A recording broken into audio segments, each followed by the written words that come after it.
What is up, guys? It's your boy Khejell Rextar Lewis, and today we are going to be talking about songs that you may be surprised that I like. So we're going to be going through my Spotify playlist, and I'm going to talk about the different songs that I have that I feel that a lot of people will be surprised that I listen to, because I listen to a lot of 90s hip hop. My favorite artists are Eazy-E, Mobb Deep, and currently I listen to the 3 6 Mafia. I'm very much an East Coast guy, but I feel like over the last year the 3 6 Mafia has kind of taken on my, not necessarily personality, but kind of taken on my music identity. I kind of like that dark and like aggressive music tone, if you catch my drift. But I do also dibble and dabble within like other realms of music, other genres and all that stuff. I don't know if people ever thought that or not. It's not always gangster rap for me or anything like that. I do tend to listen to different types of music quite often, more often than a lot of people think, and I'm going to show you and discuss some of my favorites and some of the things that I think that you will be surprised that I actually listen to and like. And without further ado, we are going to start. Let's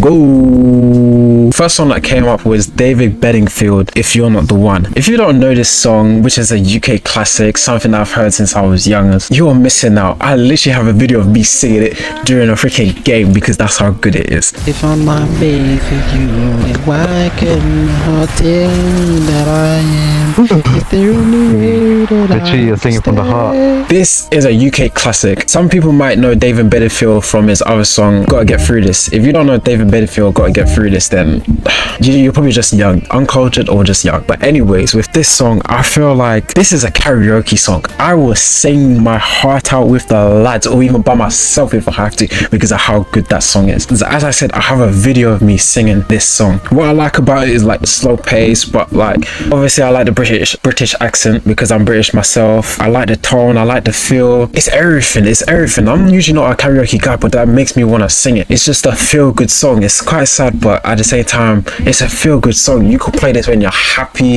If you want to dance to it, you could dance to it, and probably not an upbeat dance, but you get what I mean. I highly recommend people to listen to this or figure out who David Bedingfield is. This is a classic UK gem that I feel like anybody can listen to. If you're from America, overseas, it doesn't matter. This is a song that you need to get to know.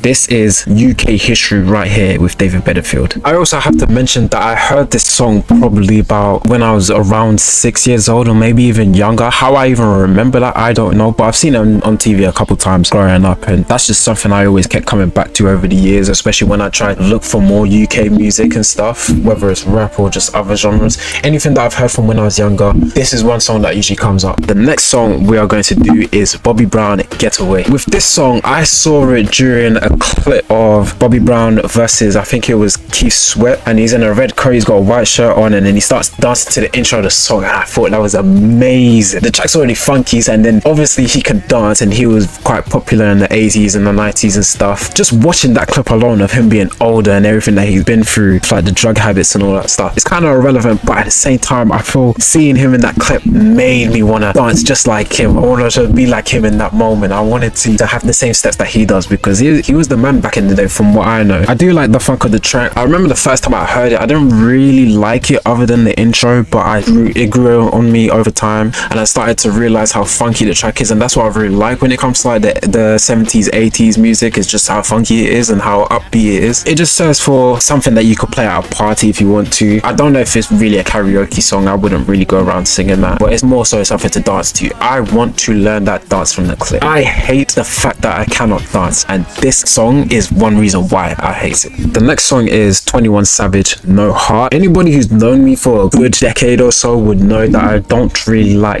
or didn't really like, new school rap or anything like that. I used to take the piss out of people saying that everything was mumble rap, go back to the old school, what you know about this, youngster. I was all of that. That was me. But this song really stands out because it has that tone of music that I like now, that dark, gritty, violent type of stuff that I like. It's not nearly as bad because it's a little bit, it was almost commercialized to me, at least because of how popular it is. It doesn't really go into depths about the violence or anything like that. It is an explicit song where he talks about killing people and stuff, but I don't think it's that bad. I've definitely heard worse. But overall, the bass of this song, just the instrumental alone creates an atmosphere, just dark, gritty, all the things that I kind of look for in, well, not necessarily look for, but everything that I kind of like within music, and why I like the 3 6 Mafia. I feel like this kind of takes influence influence of the 3 6 Mafia because of how dark their music is. With 21 Savage, I'd never been a fan, but this song always stood out to me for some reason. I could pretty much recite the lyrics if I wanted.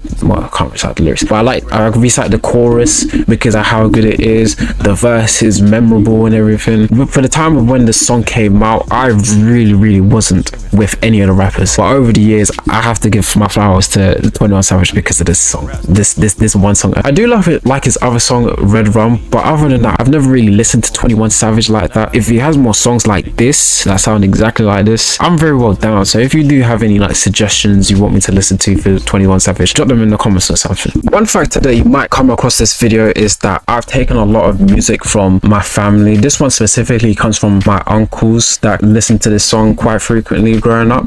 This is Sizzla, Take Myself Away. It's a mellow-toned song, so there's no real upbeat to it or anything. It can be a bit feel good depending on how you interpret the song or anything like that. What I took away from the song is, yeah, it's a feel good song. It's meant to kind of uplift you. It does have like a sad subject matter and stuff, but like when you really understand what he's talking about and what he's been through and everything, you realize it almost isn't as bad and it's almost relatable as well. The chorus itself, take myself away, I want to take myself away, it's not suicidal or anything. It's more, I want to get out of this place that I'm in. Like it's not making me happy, it's not helping me or anything. I want to get away from it. I could listen to this when I'm feeling happy if I wanted to and just sing my heart out with it, or I could listen to it when I'm sad. This is one of those tunes from a culture where a lot of people, you cannot be depressed. There's no such thing as depression, but this is relatable if you're sad in that culture. I've never really listened to it when I'm sad or anything like that, but it's there if I wanted to listen to it like that. But other than that, I see it as more as a jam than anything. He has more songs like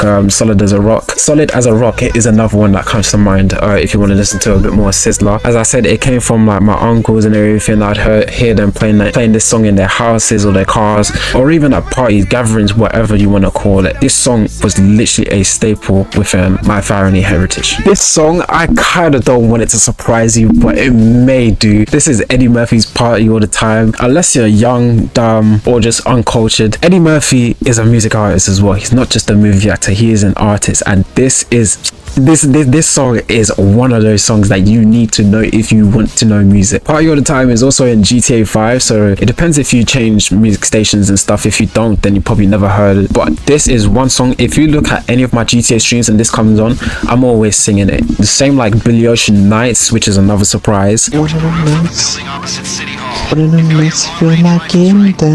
Bro, stop fucking singing. I can't help it, man. Days, you're pissing me off.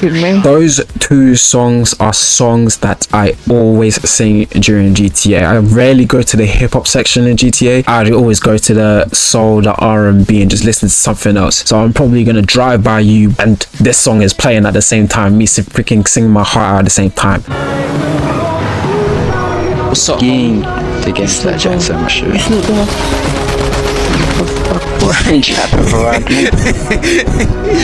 Sounds crazy, but that's literally how it goes. This is also a karaoke song, something that you can sing with other people, sing by yourself. Very upbeat, very feel good. I know I'm gonna keep saying that over and over again, but Eddie Murphy Party All the Time is something that you need to listen to and something that I listen to. I kind of figured out that he was already an artist before that. I think I'd seen him with Snoop Dogg, I think it was, but I wasn't really pulled towards that. I feel like him in the 80s gravitated towards that because of the 80s sound. I always liked the funky, the upbeat, the sonic sounding music back in the 80s. So this is why I feel that this may surprise you, because there's a contrast between dark atmosphere of 21 Savage No Heart or 3 6 Mafia's music, and then you listen to this and you're just thinking like, this is not Khejell, like this is not Rextar at all. Like what is he listening to? It's very unexpected. I'm not even gonna lie, I played this on an aux cord during a car ride and they turned it off like almost after a minute, and I was thinking like, what the fuck are you listening to? This song is Twitchy Tongue's Insincerely Yours. I found this song because a wrestler uses another song from Twitchy Tongues, and then I saw this one and I listened to it and it has a wrestler in that music video as well, and I like the song and I was like, this is amazing, like I really like it. If you don't know, I am a big wrestling fan, and being a wrestling fan has created a fan of heavy metal, so I will be listening to these songs with all these heavy guitars, these loud drums, these screaming and voices and everything. I used to get called emo all the time because this is all I'm playing. Like, I remember one time I was in a car with my uncle one time, and he asked if I wanted to play music, and I was kind of like, nah, I don't want to play any music. He kind of made me do it, not in a forceful way, but I did it anyways. I was playing stuff like this, and he was like, Yo, Reggie, what this?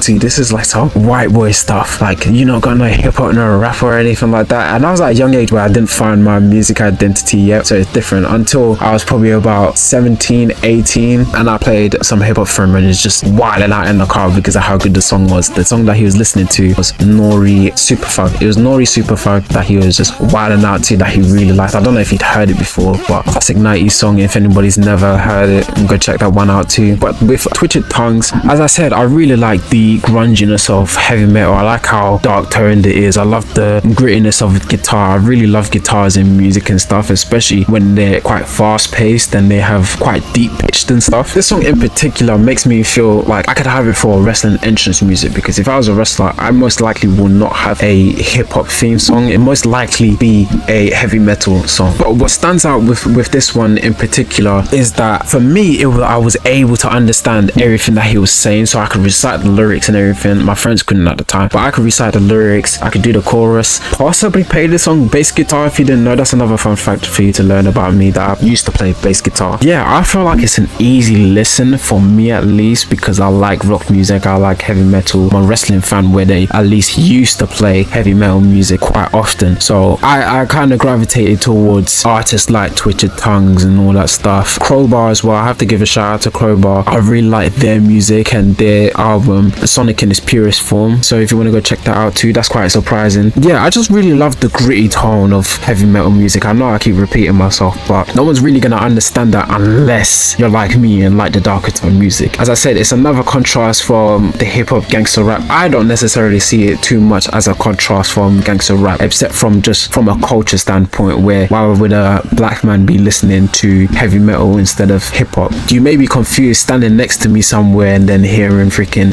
drums and guitars playing instead of like drum machines playing and all that stuff going on in hip hop music. I gravitate towards more this type of music, any other genre that isn't hip hop. I am not going to lie, but if you are not in your female artist bag, get in one right now, because this song Kelly's Caught Out There is literally my all-time favorite banger from a female artist. I can recite this, play this all the time. I get hyped every time in the beginning, just like yo,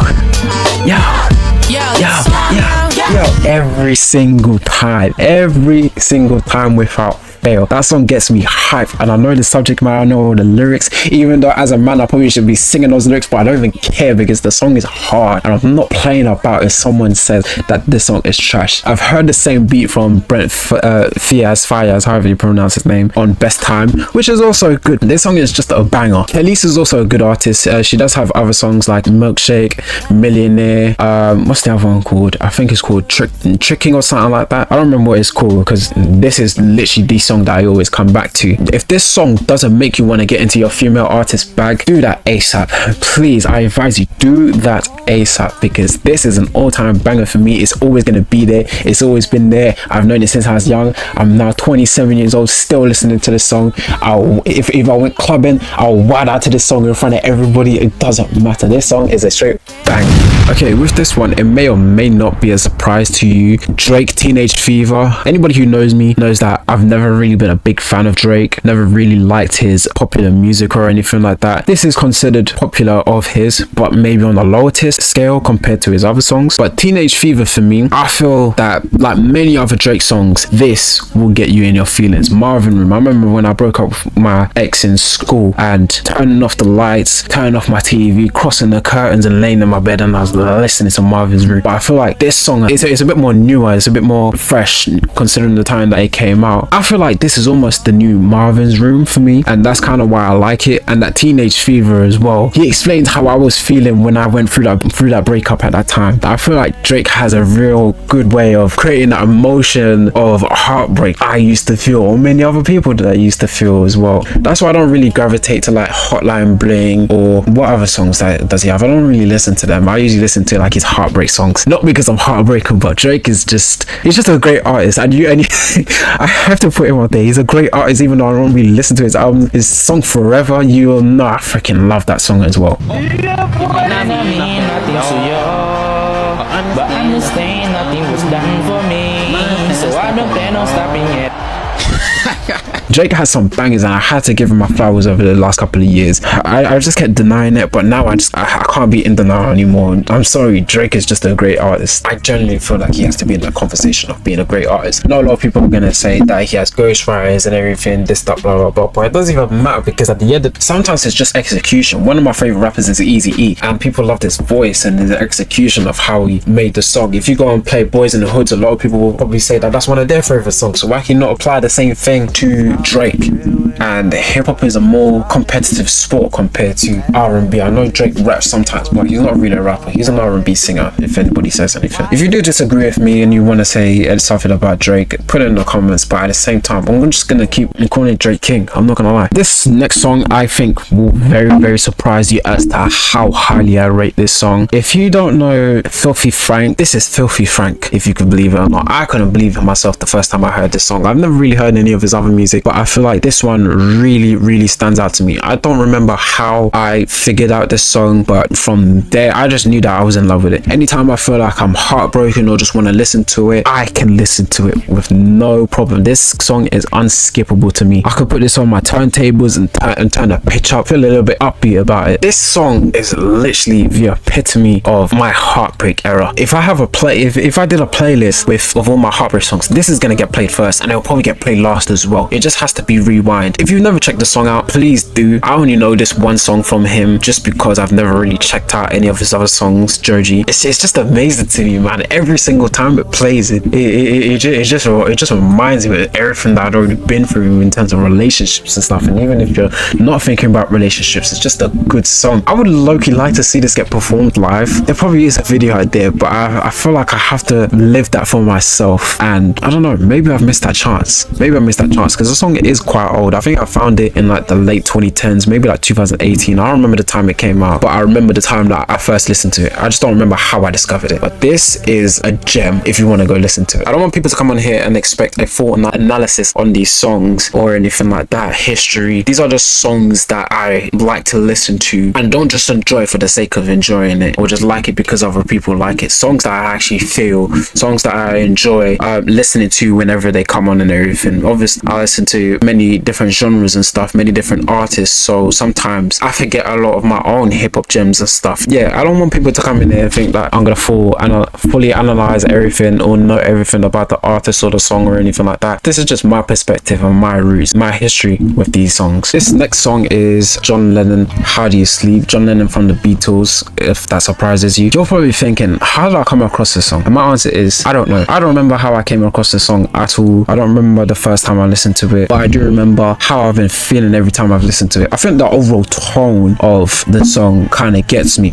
especially this being somewhat a diss track. I have heard that he said that this wasn't a diss track really aimed at his other member. I don't remember what member of the Beatles he was dissing, but a lot of people saw this as a diss track for the time being, but apparently it's not. The guitar, I know it's an acoustic guitar, so it's different, but the guitar sounds, the boom, boom, whether the bass, I don't know what instrument they was using, all of that kind of gets me. And the fact that it's a diss track, for me who likes the aggressive music, diss tracks and all that stuff, this excites me every time I listen to it. It's not nearly as hard as like a Tupac Hit 'Em Up or Nas Eve or anything like that, but you could kind of see the aggression, and especially with the title being How Do You Sleep, and it's just like, what's going on? You kind of want to know the story, and that's exactly what I did. I remember going to research what the song was about and like what was happening around that time and everything. I don't remember the story now because this is all a while ago. I don't remember when I first heard this song, but I remember the impact it kind of left me, and it let me know that competition or beef isn't within just the hip-hop realm. It happens within other genres, and sometimes we don't even realize it. So I feel like this song is kind of important to me to realize that these other lanes, these other genres within music are just as important as hip-hop is to me. Alright, this might be a very crazy statement from me, but I kind of always wanted to be Mexican in a way. This happened more when I was about 15. I found the song when I was 15 years old, and I was really into like that Chicano culture for some reason. I don't know why. Mr. Shadow, Crazy Ass Mexicans has always been one of those songs that I gravitated towards to. One of that kind of birthed that kind of my like for Chicano rap. It's aggressive, it's slow, but it's also cool. I've always liked low riders and stuff. I could imagine playing this in a low rider. I could imagine playing this at a swap meet or something like that. There isn't really much Latino culture in the UK from what I've seen personally. In terms of like California and everything, I really liked that culture, and seeing that and feeling that through the music of The Shadow, or maybe Mr. Lil One, or Big Lakote, or Kid Frost as well. From those artists, I can really feel the authenticity, obviously because they are Mexicans, they are Chicanos and everything. Like from an outside perspective, I feel that, and it makes me want to get involved. I probably shouldn't get involved. I like that music, and it made me want to be a part of something, not in a culture vulture sense, but at the same time just getting to know because of my interests. It's like, no, I can't compare it to wanting to be in like medievals or anything like that. But that's how I saw it. A time, a period, or an era that you wasn't a part of, wasn't alive for, not around, but you just want to be a part of it just to see what it was like. That's how I feel about Chicano culture. Alright, this next song, I remember my mum telling me about a memory that she has of me as a baby. Not this song in particular, but more so the artist. I just generally feel like this song is better than the one that she told me about. This song is Feel Good Inc. by Gorillaz. This one, I've always loved that bass line. That bass line gets me every time. I'm pretty sure I could play it on bass guitar. I haven't played bass guitar in a long time, but I could definitely go and get it out now and try and play it again. Just the overall tone, and it is very nostalgic because I remember hearing this when I was surprisingly 3, 4, 5 years old, how old I was at the time. I had never really listened to any other Gorillaz music, but this one stands at the top of the list. The memory that my mom told me was that I would be asleep, and if this song played, I'd literally wake up immediately. I don't remember that at all, but I remember this song and Clint Eastwood playing, and me just loving this one a lot more than Clint Eastwood. I don't remember the last time I listened to this song, but it feels brand new every time I listen to it, because I feel like listening to the same song over and over again kind of makes you not appreciate the songs that you don't really listen to, especially if I haven't listened to them in a long time. So when I listen to this and I'm hearing that bass line, it makes me, as I said, want to go get my bass guitar and everything. It brings me back to the time when I was young, when I first heard this song as well. Those factors are why this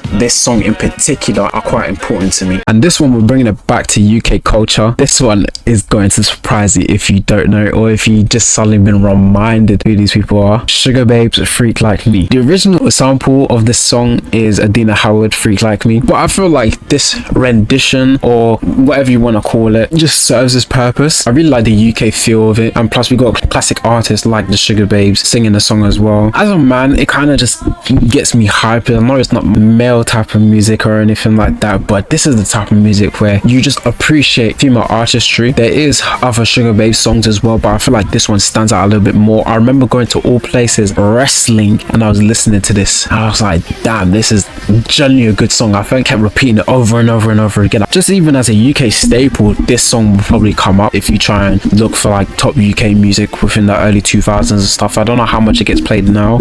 I don't know how many other people know it as well, but people definitely know the Sugar Babes. To me, this is a very standout female artist from the early 2000s, especially within the UK. To me, it stands the test of time. It doesn't sound outdated at all or anything like that. Generally just an overall great song. If anybody actually taps into music like that, then they would understand where I'm coming from, but if you don't, then you're probably just gonna think I'm a fool, and I'm happy accepting that, because these songs are great. I'll put all the links into the description, every song that I've listed, but that's pretty much it. I don't have too much to say. You may or may not have been surprised at some of the songs that I listened to. Hopefully this wasn't too long. Hopefully it was entertaining. I will try and come up with a different concept of a video to come up with and not blabber about too much. Yeah, as for our first video, this is pretty much it. Hope you guys like it. Like, subscribe, share all if you want to, and yeah, that's it. Peace.